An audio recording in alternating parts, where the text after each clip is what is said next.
কষ্ট হলেও পুরো ভিডিওটি দেখুন।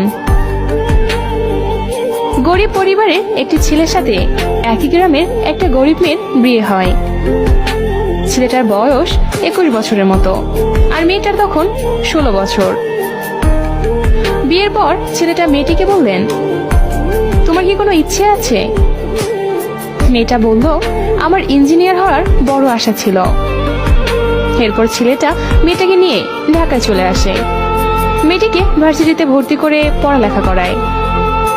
ছেলেটা ভোর 4টা থেকে রাত 9টা পর্যন্ত পরিশ্রম করে মেয়েটার পড়ালেখার খরচ আর সংসার খরচ চালায়। অনেকদিন হওয়ার পর তাদের মধ্যে কোনো স্বামী স্ত্রীর শারীরিক সম্পর্ক হয় না। মেয়েটার বন্ধু বান্ধব প্রশ্ন করে ছেলেটাকে। মেয়েটা উত্তর দেয়, সে আমার ভাই। ছেলেটা এখনো রিক্সা চালায়, কখনো দিনমজুরি করে, কখনো ইটভাটার কাজ করে, আবার কখনো কুলির কাজ করে।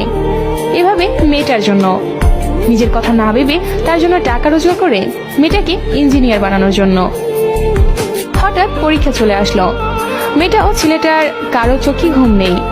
ছেলেটা রাত দিন মিলে 20 ঘন্টা কাজকর্ম করে, বাকি 4 ঘন্টা সংসারের সব রান্না বান্না থেকে শুরু করে সব কাজ করে। এভাবে মেয়েটার পরীক্ষা শেষ হয়ে গেল। এরপর ছেলেটা একটু কাজ কমায়। পরীক্ষার ফলাফল মেয়েটায় পাশ করলো, ভালো জায়গায় চাকরি পেল, অনেক টাকা পয়সার মালিক হলো, বড় বাড়ি, গাড়ি, আরো অনেক কিছু হলো মেয়েটার। বিভিন্ন জায়গা থেকে মেয়েটার বিয়ের প্রস্তাব দেয়। কেউ জানে না তার বিয়ে হয়েছে কিনা বা স্বামীকে।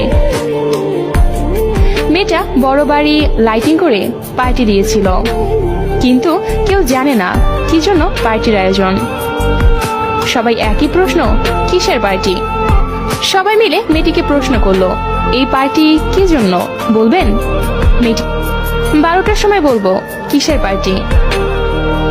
ছেলেটা সেই লুঙ্গি গামছা আর ছেঁড়া একটা জামা পরে বাড়ির কোনো এক কোনায় দাঁড়িয়ে আছে।